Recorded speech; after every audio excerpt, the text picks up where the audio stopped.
All right. So, I'm super anxious already, and it's not even game time. Game time is 6 hours away for the Pioneer game, and I'm already stressed out, as is probably every Pioneer fan, and maybe Curry fans. I don't know, but we got hockey. The Frozen Four has arrived in Utica. Sadly, it will not be in the odd, thanks to soccer. Thanks, UCFC. We will be in the Utica University Nexus Center with a reduced capacity from the odd down to about 2K, plus standing room. I think it's plus standing room, or it's all together. I don't know.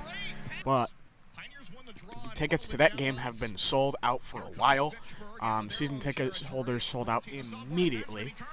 There's so many season ticket holders that got stuck with standing room because the seats just gone. Complete 5 minutes maybe gone, if that. So season ticket holders did kind of get screwed on this one. I'm not gonna lie. It's annoying and it's stupid that season ticket holders were the first ones to get screwed. It really is. But the NCAA has done this to us so many times. It's becoming normal. But it is a packed house in a rink that most of us don't love for it to be in. It will be an adjustment probably for the team. But the thing to worry about now is playing Curry.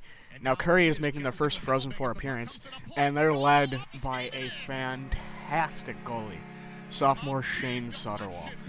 This is the same Sutterwall that held down the fort, and I think it was a quadruple overtime game last season for the Curry Colonels.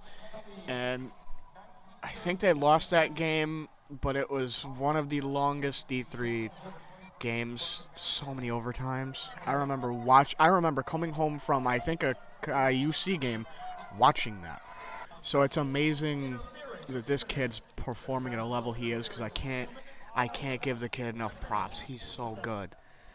And that's who Utica's got to get past. Now, they have a very good team all around, especially with the third-ranked penalty kill in the league, with an 88.7%. And they have one of the best scoring offenses, which is top 10 with a 4.14, and the second best scoring defense at a 1.46, one of the best margins in the country.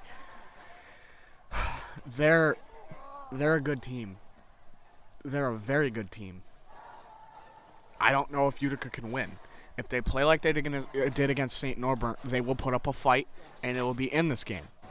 If they play like they did a couple weeks ago, or play like they did against Geneseo, I don't think they have enough to win. It all depends. Plus, the atmosphere will be different today. There's no telling how that will affect the game. But we'll see how this goes. I mean, there's so much uncertainty. Especially with it being in the Nexus, we don't know how big of a Utica turnout there necessarily will be.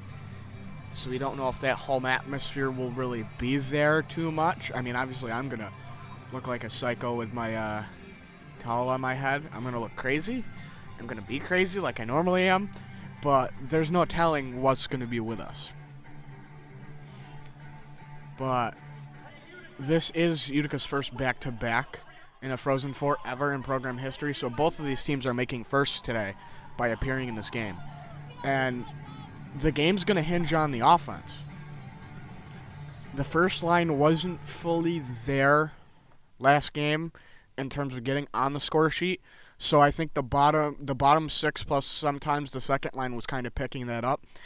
And you saw it happen when Gabriel Lundberg, who I'm so glad has kind of broke in, got on the board, and I don't remember if it was a tying goal or putting them up. I think it put them up. It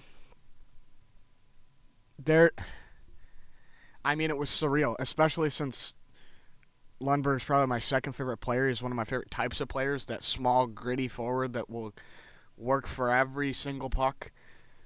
It's the reason I like Gut. And, well, that and Gut's a former junior Comet. But the kid worked his way into the lineup, and he scores in a D3 playoff game to help the Pioneers eventually to a win. That might be one of the best stories from the Pioneers of the year. between him and Piros and some of the other guys, that's one of the best stories of the year. It's him earning his way in late because of roster movement, and it looks like injuries, if I'm right, because all the scratch forwards haven't touched the ice in a while. There's been no roster movement. And he earned his way in either way before what seemed to be injuries, and he's killing it. He's killing it. And that might be the key, is if that line of him and Daddario and whoever's on the wing with him. Yeah, because I think Daddario centers that. That's gonna be the line to watch if they can get something going. It may be another matchup game, like Coach Heenan said. Last game was very much a matchup game, you know, especially with such a talented coach on that other side.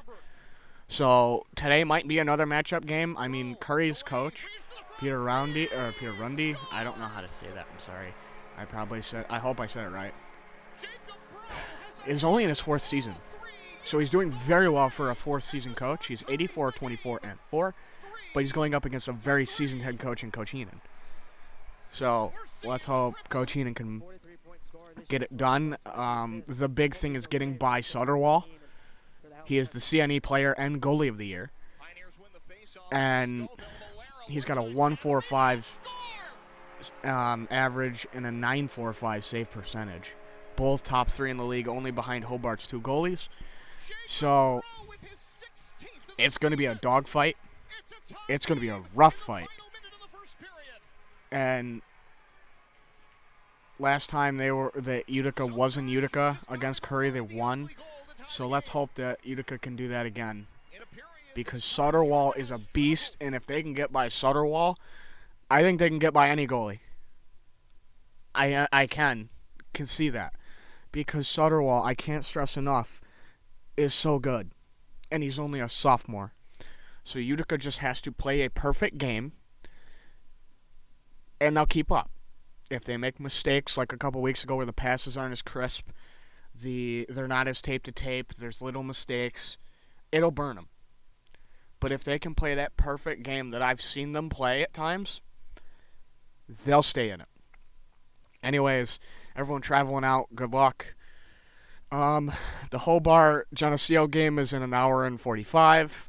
We'll see how that goes. I'm going to keep my eye on that game too. And let's go Pioneers.